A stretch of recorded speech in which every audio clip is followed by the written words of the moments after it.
Hey guys, Herman here from Sans Minds Magic, and welcome to Contrast, an extremely visual single card color change that looks completely impossible. Now this was created by our good friend Victor Sans, who's a very creative mind. Now everybody loves color changes. They're awesome, they look super visual, they're quick, eye-catching, but being able to change a card, the color of a card, with a torn piece, now that is completely impossible, and it's very fooling even to magicians. The magical moment happens inches away from the spectator's eyes, and it's all happening in your fingertips as well. Of course, the card can even be signed. Now we'll be going over everything that you'll need in order to perform the effect, including all the little subtleties and just the little things for you to bear in mind when you are practicing and taking this out on the streets. We'll be going over two handlings, both having their own advantages, both just as powerful. The main handling allows you to change the card, and when the color changes, the piece in their hand, in the spectator's hand, changes color as well, so that they match.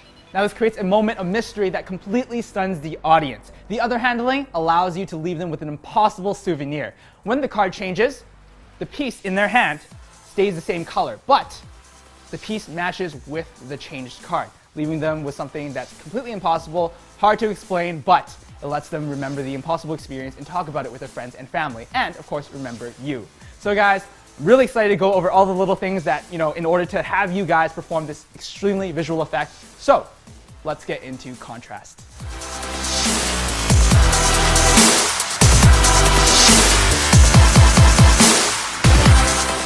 Touch any card you like, just touch one. Oh, this one here? Yeah. Awesome. Take the card out, take the card away. Fold the card exactly in half. Fold the card exactly in half. It will be exactly half now. Oh, you're gonna be a really good wife in the future. Fold it the other way too. Fold it the other way too. Let me just show you. Just fold this like that, okay? Right? He saw it? Yeah, it's okay. Do you guys have a Sharpie or something like that? No. Oh, shit, where's my card? Really You can do this. You can do this. No. Sign your name really, really big. Really big, all the way across the face of a card. Oh, that was a really nice name though. Okay, anyways. This is what we're gonna do. Okay, just stand right over here so you can see it better. So I'm gonna give you a gift, right? So I'm just gonna tear a little corner for you. Is that cool? Is it okay? Yeah, no, Can I still see your signature? Yes? Yeah. Just rip it off. Just rip it off. Awesome.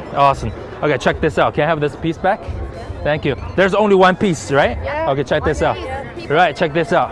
Are you ready? Yeah. Shh. And the weird thing is put that back. See if it still match though. And your signature. Signature. And show to the camera. Tell them what happened. Tell them what happened. I feel played. Wow. And check out your signature. Is that your signature there?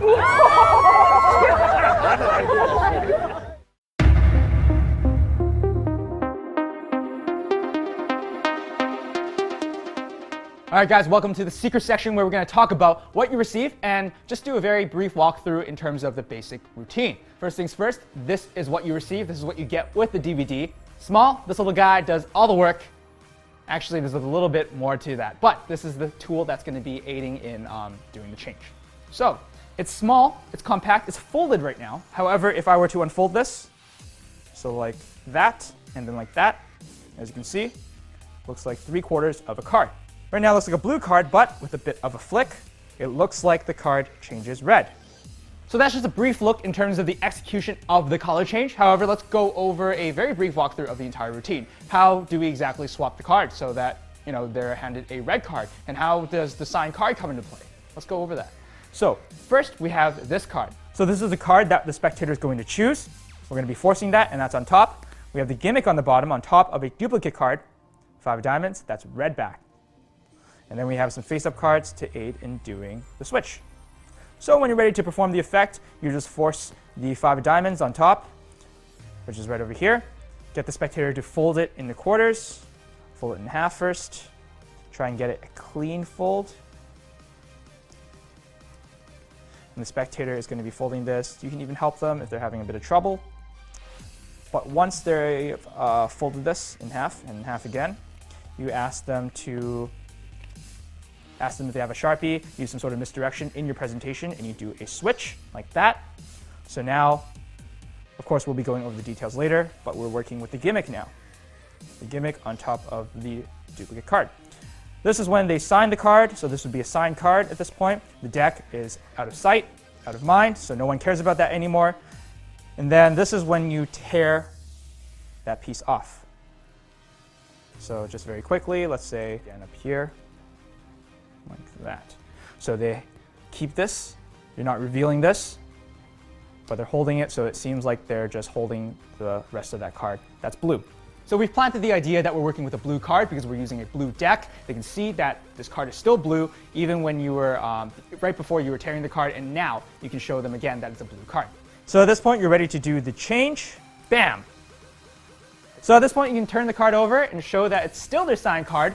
Of course, they're in disbelief until you bring the attention all the way to their hand. That piece that they were holding, they can turn it around and take a look that the piece turned from blue to red to match the card that changed. And then you'll of course be, ditching the gimmick, which we'll be going over later on in the main handling, and then hand this out. They can make sure that the piece fits with the rest of the card, and you have this impossible moment that they just need to digest because of how earth-shattering, I suppose it is for them. Super visual, super fun to perform, so let's get into the details on the main handling.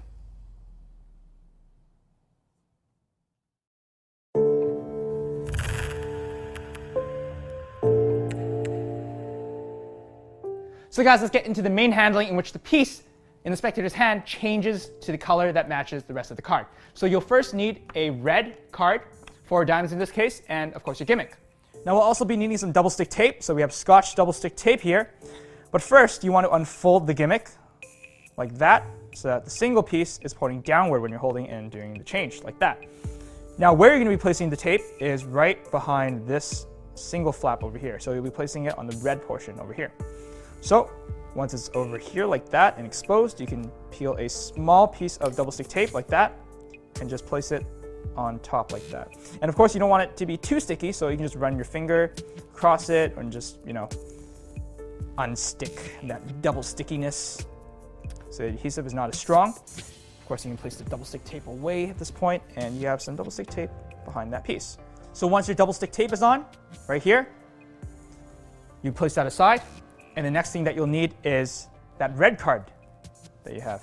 And you'll need a duplicate of that in blue, but we'll talk about that later. Right now, you take the red card, and what you're going to do is you're going to fold it. You're going to fold it in half, like that. And then you're just going to unfold it and fold it in half again the other way. That way, it's in 4, like that. So it's in quarters, okay? And just fold that a little bit. And you have this ready to go. You take that gimmick with a piece of tape on it, and you just place it right on top like that. And whether you're using double stick tape or magician wax, it'll stay in place. There you go, nice and secure. Now you need the rest of the deck that matches the unfolded gimmick. You'll be placing this gimmick aside for now. You have this entire deck, and of course, like I was saying before, you need a duplicate of that 4 of diamonds or the card of your choice. That's red. In this case, this blue card is going to actually be on top. In terms of the orientation of the deck, the bottom few cards you can turn over. I like to just turn over 5, so I have some room for play, and turn over 5 face up and leave that on the bottom. So the orientation right now is your 4th card, which is the 4 of diamonds, the duplicate card in blue, rest of the deck, and 5 face-up cards. Now you can always just have 1 face-up card or a few, but I like to have 5. You place the gimmick on the very bottom, like that, and I like to have the red corner over here, or the red section over here facing towards me, and there you go. So you have the gimmick on the bottom, and that's facing in this orientation. So now your deck is ready, and you're ready to perform the effect. So this sits in your card box, always ready to perform contrast, and you're just ready to blow some people's mind. Now let's say you found your victim right over there. You approach them, you take this deck of cards out of your card box, and you're ready to go. First thing you need to do is force this card, this top card that's sitting over here, the 4 of diamonds in this case. How do you do that? Well, I'm going to teach you a very basic one. Now when you're first introducing yourself or beginning your presentation, what you're going to do is set up for a riffle force. Now if you don't know what that is, we have a prerequisite section where it teaches you that, but I'm going to briefly walk through in terms of how to do it. All you're doing is swing cutting about 1/3 of the deck, like that, so that you have a pinky break over here. And you're going to riffle the edge of the deck like that, and have them say stop anytime to give them the illusion of free choice. However, you don't want to riffle enough so that they see the face-up cards. You just want to riffle and time them to say stop around the top portion, around here. So let's say they would say stop. Stop! Okay, what you're going to do is you're going to pick up everything from the pinky break, and you're just going to cut the deck or to cut the rest of the packet